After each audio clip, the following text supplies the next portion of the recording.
Hey everyone, welcome back to another video, and today we're going to be talking about conjunctions and commas. Make sure to stick around to the end where we go through some practice problems.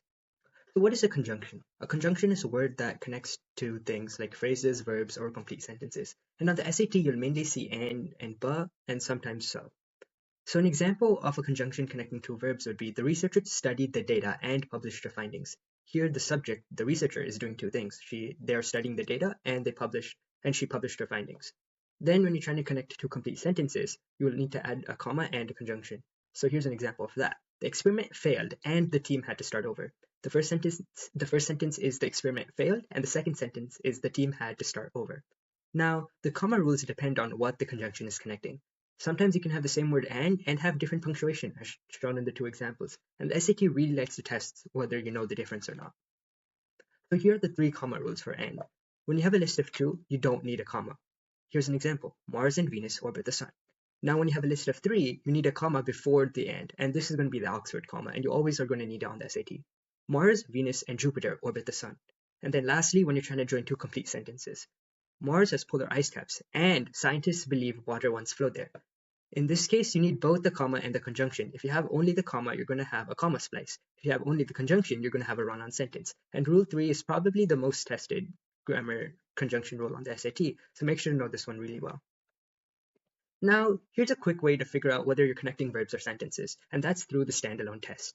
All you do is cover everything that came before the and check if the second part can stand alone. Here's an example. The photographer captured the sunset and edited the photos overnight. So just hide everything that came before the and only look at the part edited the photos overnight. Can edited the photos overnight stand alone? No, it's not a complete sentence since you don't know who edited the photo. So you would be connecting two verbs here and you would not need a comma. Now the second example is incredibly similar, but it is connecting two sentences. So let's take a look at that. The photographer captured the sunset and she edited the photos overnight. Now let's take a look at the second part. She edited the photos overnight. This time you know who is editing the photo. It's a photographer who's a female. This time you have a subject, which means you need a comma and the and. So the simple test is to just cover everything before the and can the part after stand alone as its own sentence. If it can, then you need the comma and conjunction. If it can't, you just need the conjunction. Now, here's a quick part that seems to trip everyone up a lot. And that's if there's a comma before a conjunction, the part after must be a complete sentence. You can't just put a comma before the but or and if you're only connecting two verbs and think it's going to be all right. Since it's okay for one subject to do two things, but the moment a comma appears, you need to make sure you have that subject after the conjunction to make sure it is okay. Here's an example.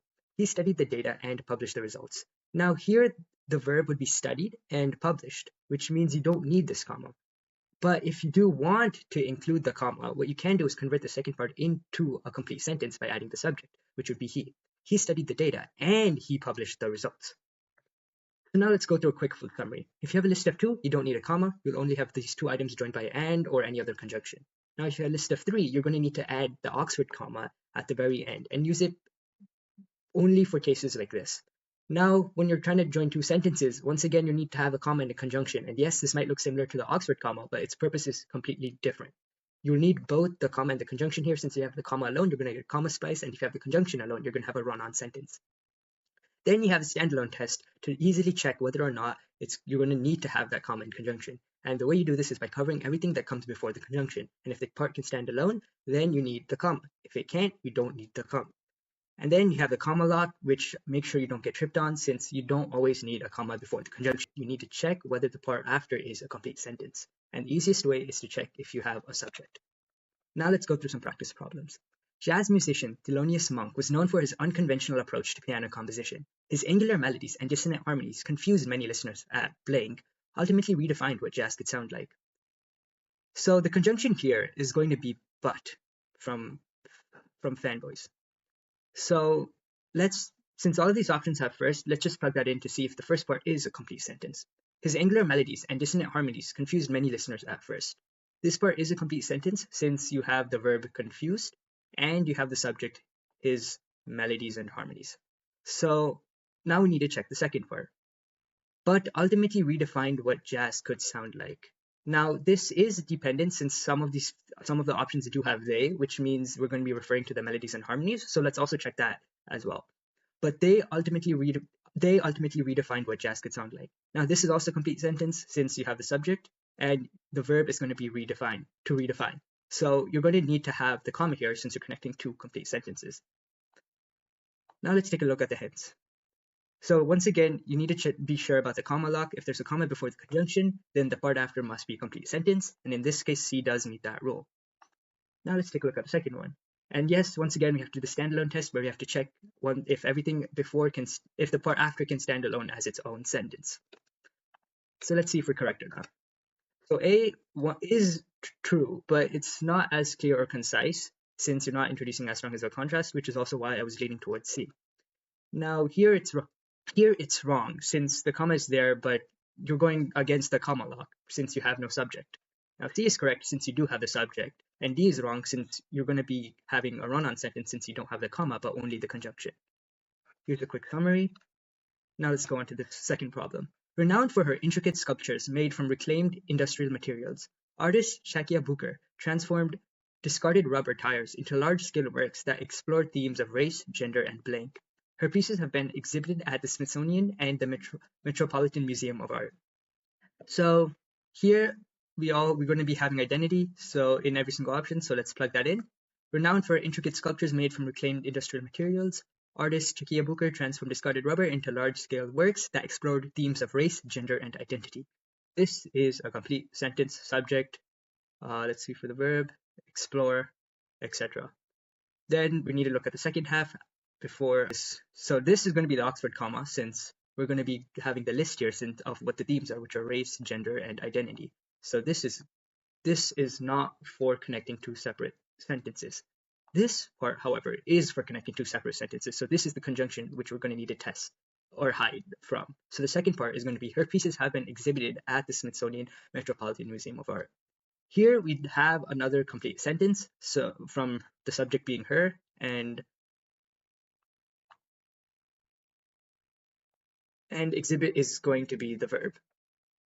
Let me highlight that real quick. Now, since we have two complete sentences, the only options are going to be between C and A. And technically D works, but it's not necessarily clear or concise because of this and starting off the sentence. And also from the semicolon period rule, if they both are trying to function exactly the same, we know that they're both wrong. So that means we can tell B, C, D are wrong, and A is the correct answer here. And it also works since there are two independent sentences here. Now let's take a quick look at the hints. So yes, once again, you want to watch out for the list that's popping up here, themes, race, gender, and identity. Let's look at the second one. Yeah, once again, here we have two sentences. They have its own subject and verb, so we need to make sure we have the comma and conjunction. Now let's check if we're right. If we're correct, we're connecting it properly with the comma and fan voice, one of the fan voice conjunction, so we are good.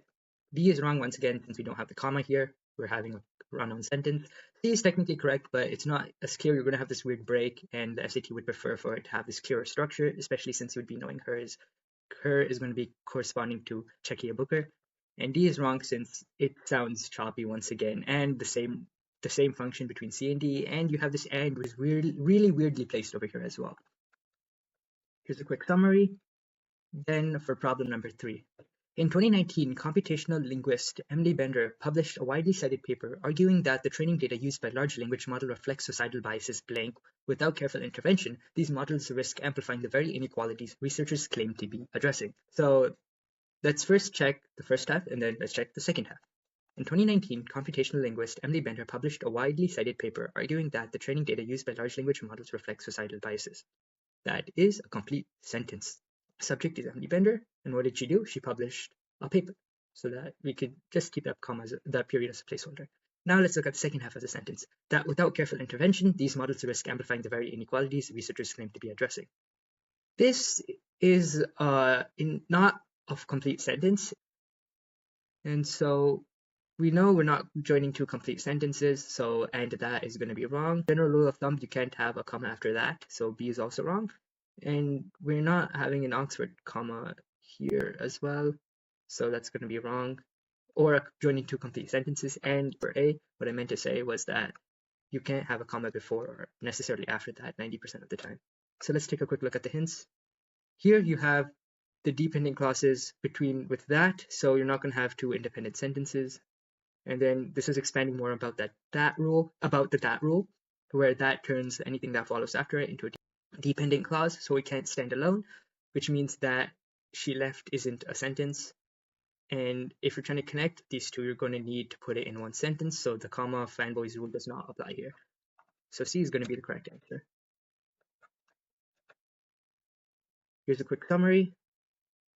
So now here's a quick full summary of everything we covered. When you have a list of two, you're going to need to join them with a conjunction like and or but, and you're not going to need a comma. If you have a list of three, you're going to need to add the Oxford comma, and you're going to have to use it before the end.